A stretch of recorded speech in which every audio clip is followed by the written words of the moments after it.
Let's go, Gab. Chelsea miss out on first place after a 94th minute strike from Zenit midfielder Magomed Ozdoev condemns them to 3-3 draw. Jules, Thomas Tuchel made a bunch of changes with an eye on the Premier League.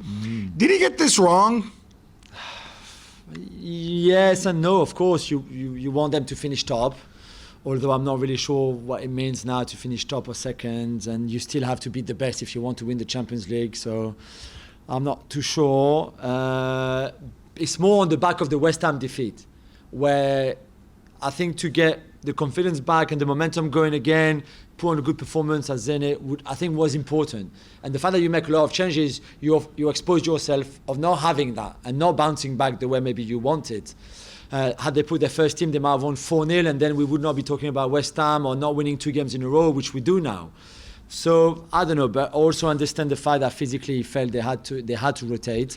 I love Reece James in midfield. I have to be honest. I tweeted about it. You and I think that his what future. About who was it? Who's the muppet who said, "Oh, Reece James can't play centre back. He can play whatever. He can do whatever he likes." No. There's a difference between playing him as centre back. He's far better in midfield or as right wing back or right back than as centre back. I'm just saying.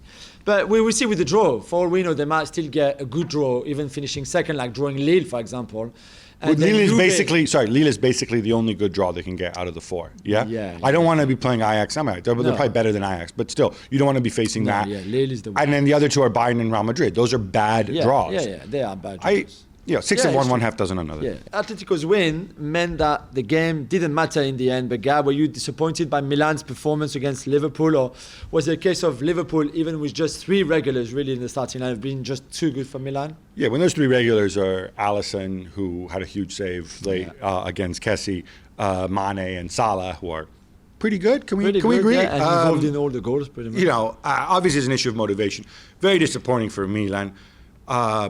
They also had a bunch of players out. They had 8 players out, let's not forget. And the players they did have really were unsuited to this, right? What you want to do against Liverpool, you obviously have to play through their press, and sometimes you mix it up with long balls. Well, if you have Zlatan up front, you don't really want him running into space. No. So, it was a big win for Liverpool. What I disagreed with, and I had a little rant on the show, is, it's an embarrassment for City. No. It was an embarrassment for Milan's performance on the night. They were bad. Let's stop with this whole big reflections of leagues, because it's just stupid. City lose to Leipzig 2-1 in Germany. Guardiola played Fernandinho, AK, Zinchenko, and Zach Steffen as well. Loads of changes, but otherwise it was the regulars. Is this significant for you? And how angry should Pep be about Kyle Walker's stupid sending off, or basically kicking the back unnecessary of the crazy at that level? I don't know if it was red mist or whatever. Now he's obviously going to be suspended for the round of 16. May not matter. Maybe it should. People say, but they were already through. Okay, fine. But you play your regulars for a reason. And this is significant. De Bruyne was out there. 7 of the 11 was a starting team, right? So I think Pep's going to be extremely annoyed by this performance. But kudos to Leipzig. They obviously want to impress their new manager. Manchester United and Young Boys draw 1-1 as Ralf Rangnick basically plays all his reserves. Jules, they'd already won the group, so this game was meaningless. But I was interesting. I'm not criticizing, but I had a choice. I was interested in what he would do. I thought he would play his starters so that they could develop chemistry, because his system requires a lot of work and he does not have a lot of training sessions. Instead, he decided to play all the kids. You got to see Mata and Matic, and Matic isn't a kid, obviously. No, Elanga and Ahmad and all of that. No, I agree with you. I thought the same. And maybe they needed a rest. And there's no right answer here, right? No, exactly. I think they could all have done with the rest.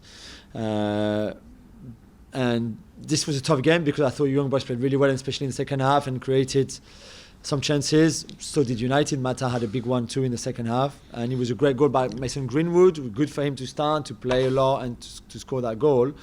But yeah, I had mixed feelings too when I saw the lineup. Great night for the Savage family, of course. Robbie Savage commentating on it. I knew you were going to go there. But it's a lovely story. I would love my son to play on a game I'm commentating on or covering. I think it would be great. So well done to them. But I think you move on to more serious things now in the league, and you can expect all the big boys to be back. Do you think Rangnick, I'm just curious, I'd love to know, maybe somebody out there in the United-osphere knows this. I wouldn't be surprised if Rangnick just ran normal training sessions with his starters and then just showed up at the stadium. Yeah, I wouldn't be on the night. surprised too. I'm sure that those starters didn't have a day off, that's for sure. Exactly. So, yeah. Thanks so much for watching ESPN on YouTube. And for more sports highlights and analysis, be sure to download the ESPN app. And for premium content and live streaming, subscribe to ESPN Plus.